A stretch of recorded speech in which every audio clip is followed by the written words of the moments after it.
नमस्कार दोस्तों। रमेश बिदूड़ी का नाम तो आप लोगों ने सुना ही होगा क्योंकि ये नाम आजकल बहुत ज़्यादा चर्चा में है।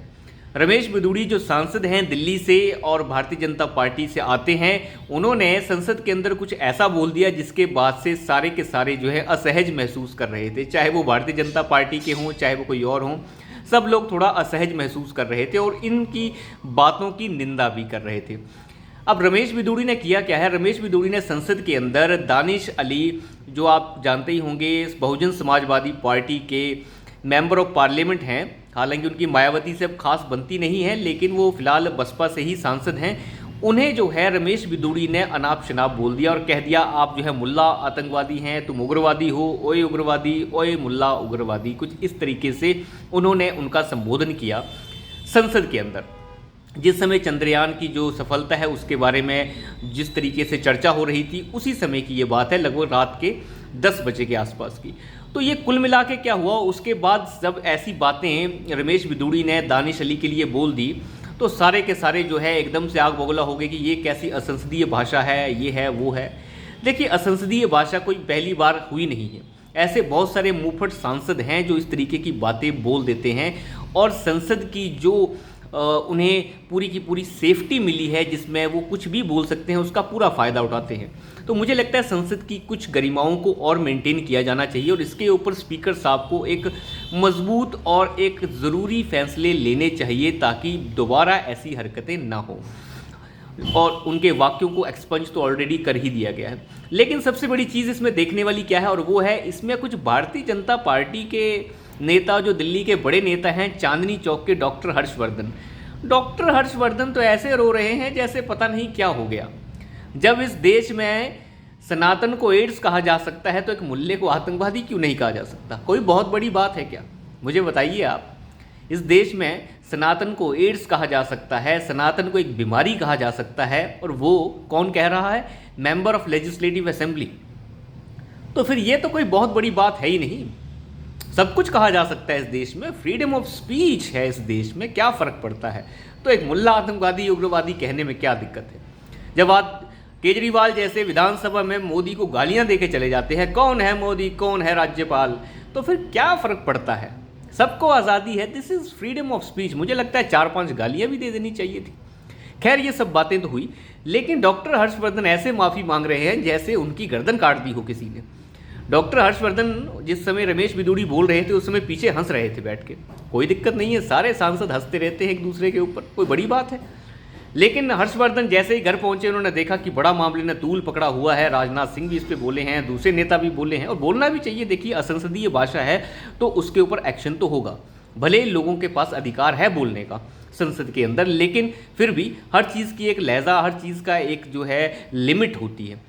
लेकिन डॉक्टर हर्षवर्धन घर जाके जो है ट्वीट करने लग जाते हैं और ये जाके कहते हैं कि भाई, हम जो हैं चांदनी चौक से मेंबर ऑफ पार्लियामेंट हैं, लेकिन हम जो हैं सबके साथ मिलजुल कर रहते हैं, मुस्लिम के साथ मिलजुल कर रहते हैं। मेरे दोस्त बहुत सारे मुस्लिम हैं, उनके साथ मैं खेला हूँ, बड़ा हुआ हूँ उनके साथ, पता नहीं क्या क्या हो सकता है, छुपन छुपाई भी खेली हूँ, साथ में कंचे खेले हूँ।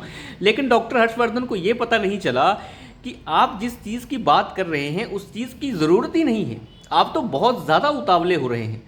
अगर ये बात हो भी गई तो आपको ये इतनी बड़ी सफाई देने की आवश्यकता क्यों है? कौन सा मुसलमान दोस्त है आपको जो वोट दे रहा है? मैं नहीं मानता कि मुस्लिम कोई भारतीय जनता पार्टी को दिल्ली में चांदनी चौक में वोट देता है। ये बिल्कुल असंभव बात है। कोई चुनिंदा 2, 4, 20 का आप नाम ले भी सकते हैं, लेकिन वो भी बहुत कम। भले ही आपके वो सगे संबंधी है या आपको कोई मुस्लिम जो महिला है चाहे वो राखी बांध जाती हो, लेकिन मैं नहीं मानता कि आपको वोट मिल सकता है। ये बिल्कुल असंभव है। वोट की बात ही नहीं है यहाँ पे, मुस्लिम का इससे कोई लेना देना नहीं है। देखिए, ये दो सांसदों के बीच में बहस है और वो बहस ऐसी हो जाती है। दानिश अली को दूध का धुला हुआ आदमी नहीं है, उसके भी बहुत बुरे हाल है। लेकिन डॉक्टर हर्षवर्धन ऐसे सफाई दे रहे थे जैसे पता नहीं क्या हो गया। ऐसी सफाई देने की, ऐसा उतावलापन दिखाने की उन्हें आवश्यकता बिल्कुल नहीं थी। पार्टी के लेवल के ऊपर रमेश बिदूड़ी के ऊपर जो एक्शन होना है वो तो ऑलरेडी हो ही जाता है। नुपुर शर्मा के ऊपर भी एक्शन हुआ था। भारतीय जनता पार्टी अपने लेवल पे सारे एक्शन लेती है। दूसरी पार्टियां भले ही ना लें, जितने भी इंडी लाइंस वाले हैं सब हरामी जो हैं, कोई भी एक्शन लेने को तैयार नहीं होते। सुबह से लेकर शाम तक सनातन को गाली बकते हैं और एक्शन लेने के लिए कहते हैं भाजपा से। तो कुल मिला के आप बात देखें तो जिस तरीके से भारतीय जनता पार्टी थोड़ी सॉफ्ट रहती है, ये सॉफ्ट रहने की ज़रूरत नहीं है। कोई फ़ायदा नहीं है सॉफ्ट होने से, हार्ड स्टैंड लेने से ही काम चलते हैं। जो एक्शन होना है रमेश बिदूड़ी पे वो तो होता रहेगा अपनी जगह पे, उससे कोई फ़र्क किसी को नहीं पड़ता। जैसे नुपुर शर्मा पे एक्शन हुआ था, इनके ऊपर भी एक्शन हो जाएगा, वो एक्शन अपनी जगह। अब दानिश अली जो हैं वो क्या चीज़ है? अब दानिश अली जो है, जो बसपा का सांसद है, लेकिन मायावती से उसकी पटती नहीं है और उसे पता है कि अगली बार जो है वो चुनाव नहीं लड़ पाएंगे बसपा से, और वो सपा के साथ भी कांटेक्ट में है आजकल। और अब तो राहुल गांधी ने भी उनके सर पे हाथ रख दिया है, हो सकता है राहुल गांधी ही टिकट दे दे उन्हें लड़ने के लिए। तो ये कुल मिला के बात ये है। और ये जो दानिश है ये भी कोई कम नहीं है, कोई दूध का दूल्हा नहीं है, ये भी व्यंग्यात्मक बातें करने के लिए ही जाना जाता है। कई जगह के ऊपर जब भारत माँ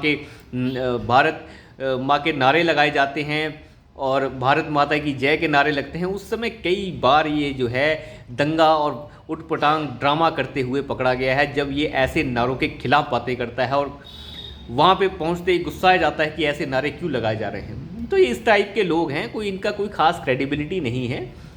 चंद्रयान के ऊपर बोलते समय भी जो है एकदम से व्यंग्यात्मक बातें करता फिर रहा था ये आदमी। तो ऐसे जवाब तो ऐसे लोगों को ऐसे ही जवाब मिलेंगे, क्योंकि ये जैसा बोते हैं वैसा ही इनको फल भी दोबारा से मिलता है। तो इससे कोई खास फर्क नहीं पड़ता। दानिश अली का कोई खास सिर पैर है नहीं जिसके बारे में कोई खास बात की जाए। तो दानिश अली, ऊपर से मायावती का ट्वीट भी आया था, इसमें मायावती ने इसमें यह कहा कि दानिश अली के लिए जो बात बोली गई है वो असभ्य असंसदीय भाषा है और इसके अगेंस्ट एक्शन लिया जाना चाहिए।